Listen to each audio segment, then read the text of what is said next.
I believe everyone that is actually aware of whether they are comfortable or uncomfortable isn't actually putting themselves in an uncomfortable situation. And an uncomfortable situation is one that nobody really wants to be in. It's one that forces you actually against the wall to grow or to fail. But if you're not putting yourself out there and taking the risks, you'll never have an opportunity to actually be in a position where you can get yourself out of that stuck mindset, situation, or pain point. So you have to put yourself in an uncomfortable position, which brings the adaptation, it brings the change, and that'll allow you to level up, change, or get into a new position in your life. There's a thin line between lazy and underperforming and overly ambitious. And walking that line is truly understanding where you're going with your life. So if you know the target or what you're trying to achieve, and it is crystal clear, then you will know if there's more than one day in a row where you aren't making any progress towards that goal, right? Towards that target, versus chasing so many opportunities that are coming your way that almost have your wheels spinning, but you're actually not moving. Forward progress is the true measure in between the line of laziness and overly ambitious. If you are making progress towards your goal, that means you are actually in the right direction and you are effective on your chase, right? Ambitious enough. Most real successful individuals that have built great wealth and great companies think so much more about themselves, where they feel that they can actually accomplish way more than the average person. Like they feel like they're the one. That can come back to bite you in some respects, but the truth is you have to believe in yourself. And you have to believe that you're not just like everybody else and that you're not average. And if you actually have that much belief in yourself, then you are already way ahead of the everyday individual and way above average. I believe there's a large portion of the population that lives a mediocre lifestyle and is okay going 9 to 5, work, coming home, having a normal life, like just making $70,000, $80,000, and that is okay. There is nothing wrong with that. That is okay. But that's a mediocre life to the few that are chasing these big, ambitious goals of impacting the lives of millions of people, or building companies that are changing the, or impacting world climate, or like there's these big, ambitious kind of entrepreneurs or visionaries or leaders that won't be considered your average individual, where your average individual might have a mediocre job, living a mediocre life in a mediocre house, in an average kind of like setting.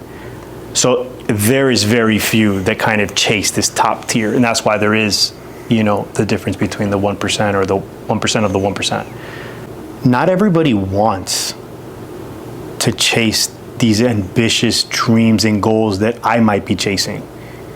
They are actually totally okay living a normal average life, and they're happy living that life.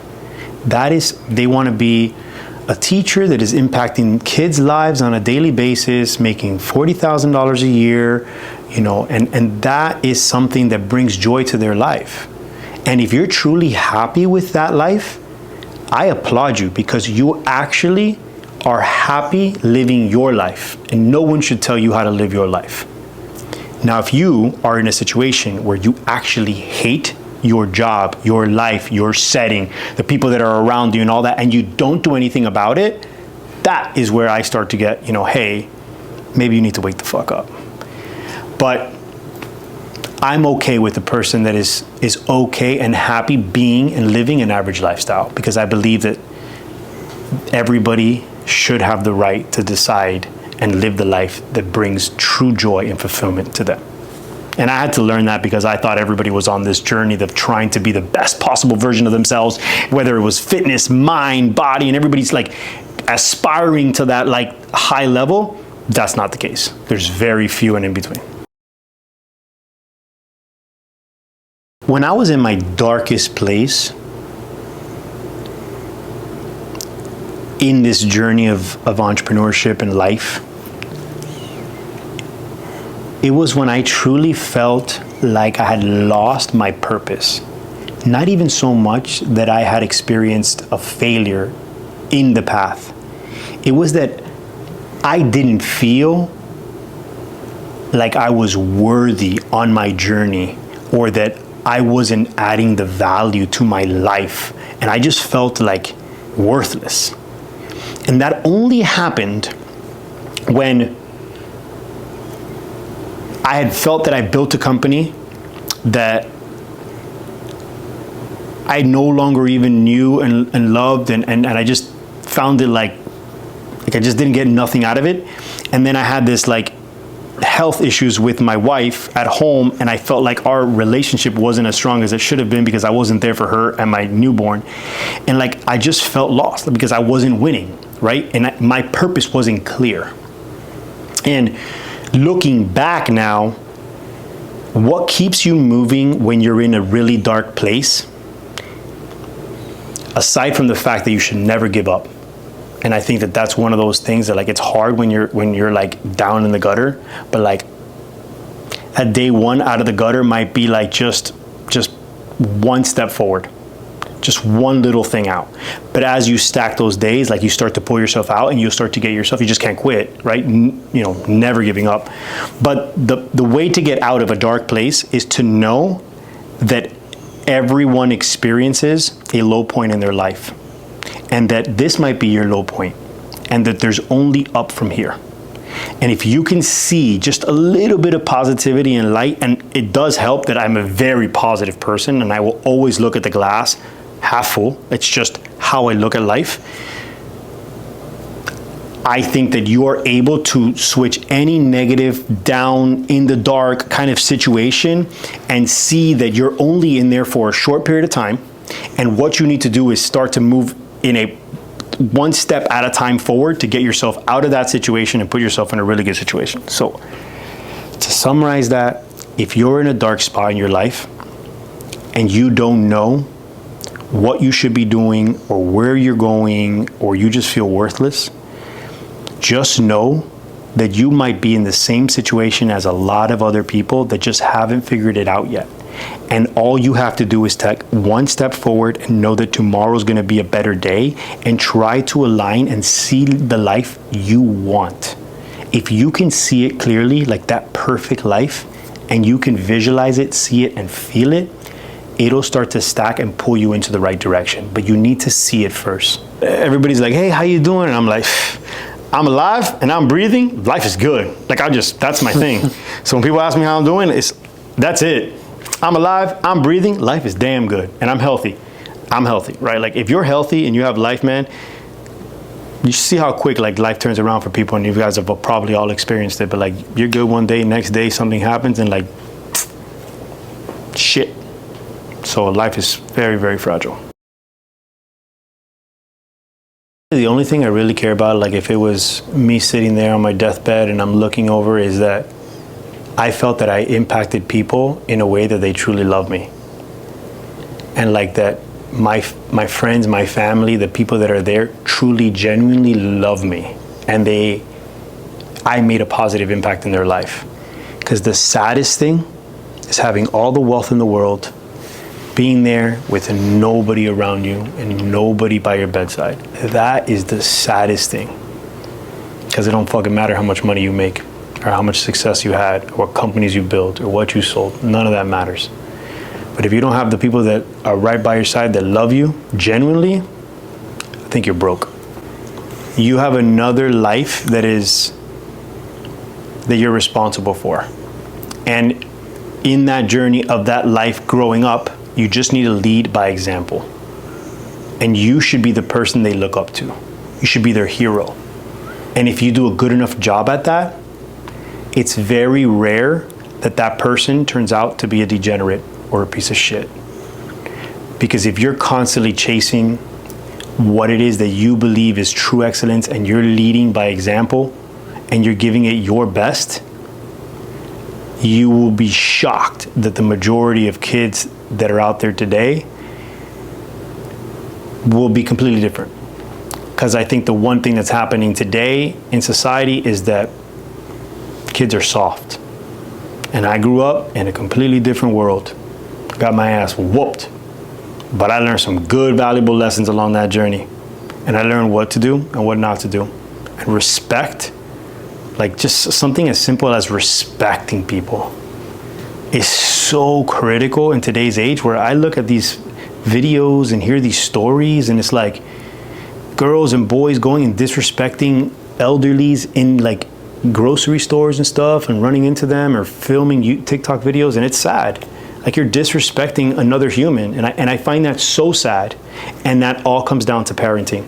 Because if that would have been me, my ass would have been whooped into shape. I would have been scared to even do something as stupid as that, because I know that I would have been reprimanded for that. And I think that fear isn't being implemented into today, because it's like, oh, you're hitting your kids scenario, right?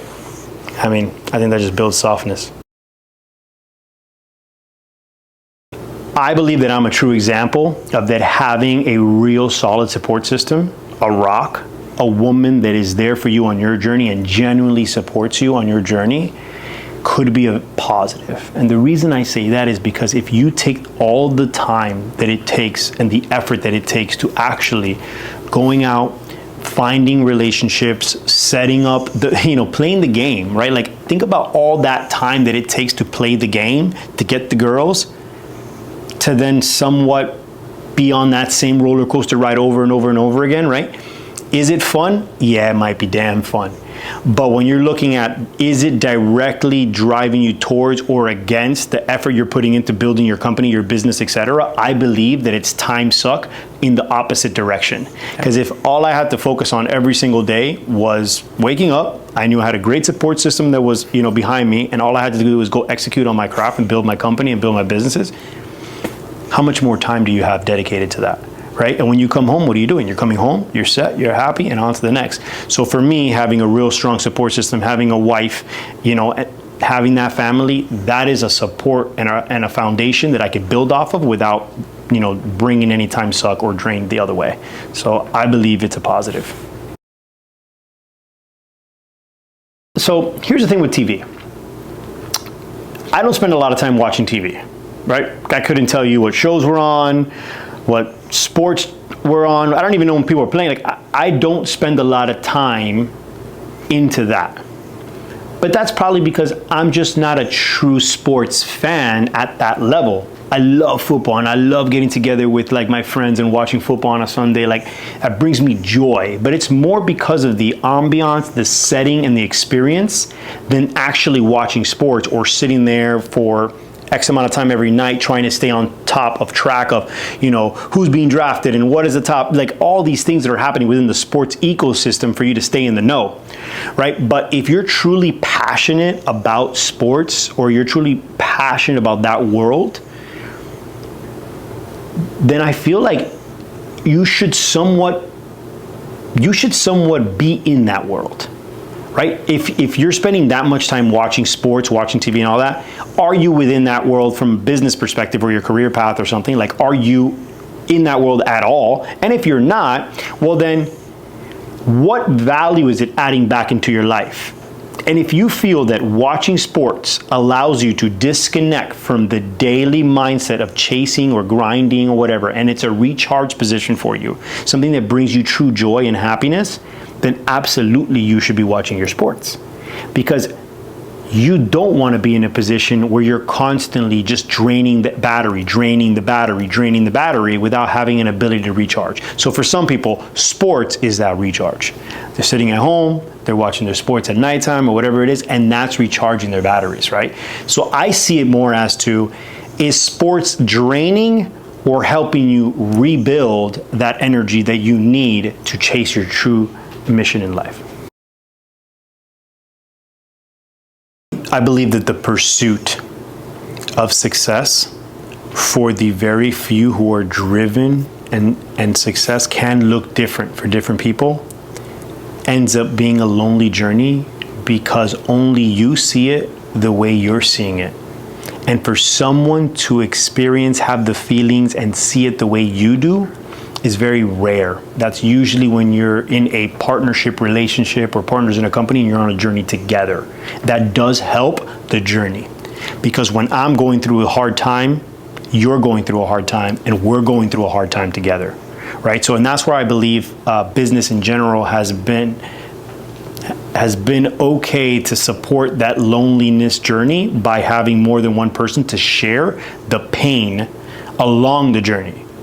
Because building a company is a long path of staring into the abyss and eating glass. This whole thing that Elon Musk says, that his friend says, that's the truth. That's what it is. Every day you're putting out a fire, you're solving a problem, or you're trying to figure out how to get from here to here. Like you're literally in the hunt 24/7 every single day.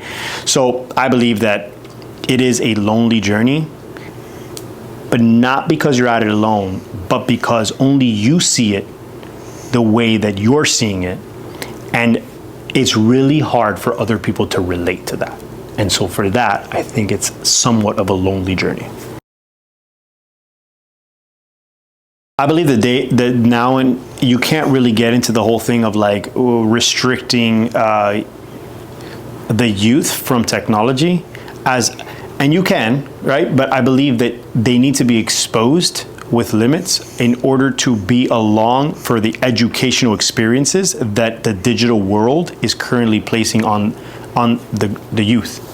So like, I would like for my son to truly understand how to build a YouTube channel, how to create content, how to run ads, how to code, how to play within the ecosystem that he's growing up in. Because if he isn't exposed to that world, what happens to him when he actually grows old in that world? He won't even be able to relate, and he'll be on the outside looking in, instead of in the inside playing the game. So as long as you could put the chips in his hands and not put other people's chips in his hands, then he can be in a position that will allow him to be successful and to win, and where he's using technology except for technology using him. I think people talk themselves out of success because they're not willing to endure the suck long enough through the journey that it takes to actually build a successful company. If I were to tell you today, stay on this path that you're on and don't deviate. You're gonna fail, but keep going. You're gonna fail again, but keep going. You're gonna fail again, just keep going. Learn from every single one of those failures and just keep going. Same path, don't change anything, just keep going. 20 years, I guarantee you're gonna be successful. Guaranteed. Most people hit the first roadblock, they launch a new business, they're excited, right? They don't know yet. They get into the unknown, reality sets in. Now all the hard lessons start hitting, and they go from hard lessons and they move into, oh, you know what? John over there has got Section 8 housing flips that he's like talking about, blah, blah, blah. I'm gonna go over there and I'm gonna start doing that. They pivot their business and now they're all over again, and the early days suck. And that happens a lot. So I believe that's self-sabotaging in path to success, where it's, if you just had patience and you stayed in the game long enough and you kept doing the same craft over and over, stacking your skill set, there's no way you're not gonna reach success. No fucking way. When you're trying to figure out a side hustle, and when you say side hustle and you say young, trying to make some money, you're saying it because you don't want to designate too many hours or time into that thing, right? Because you don't have another primary role or job, do you? Because if you had a full-time job and you were trying to do a side hustle, that's what I would expect a side hustle to be. You have your primary revenue stream, and then you're building up a side hustle over here because you're passionate about this side hustle. If you just looked at it as, what am I passionate about and how can I make this a business, take the side hustle terminology out, how can I follow my passion and launch something that I believe is gonna add a little bit of revenue or a little bit of value into my life from a financial aspect, I think you will be surprised at the fact that you actually start going down a path of building a company. The next step after that is, are you actually solving a problem for someone? Because I think that real companies solve problems, period. First step into launching any business in any sector, whether it's product or it's a service, is truly understanding the customer that you're going after, their pain points, and how your product or service solves that pain point for that specific customer. That is how all businesses should be looked at from my point of view. That's it. If you literally answer that question, you would probably be better off than a lot of businesses that are out there. I can speak from experience that burnout is a thing. And I'll tell you the symptoms and the signs. I am truly passionate about what I do. I love what I'm doing. Like building Master Food Lab right now to me is like I'm a kid in a candy store, man. And it's like I'm taking the industry by storm and I'm literally setting a pace and building a brand for myself that I'm making a real impact in the world. Like I truly believe that. And day in and day out, it's a real grind.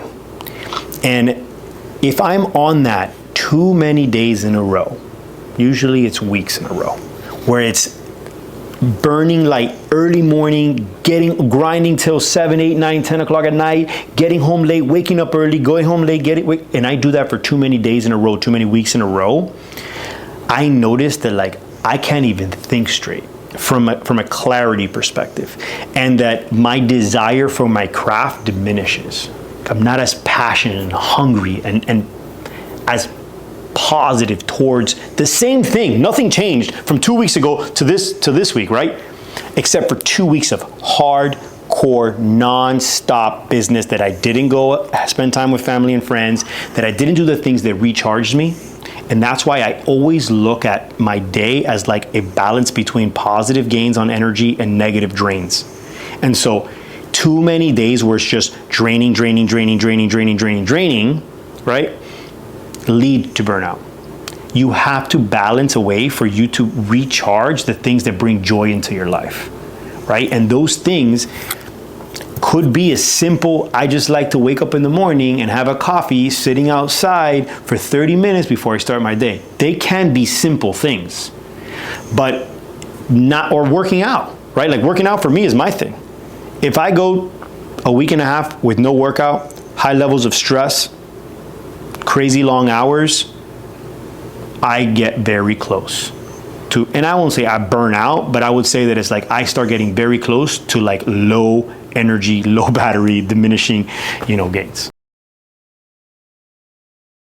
This is my trick for getting extremely dialed in every single day is two things. Number one, I wake up, I try to find a quiet place, and I write down the top 3 things that I need to accomplish that gets me closer to achieving my goals.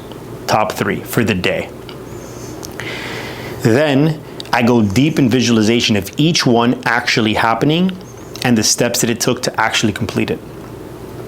Once I do that and I see it clearly, all I have to do is just execute.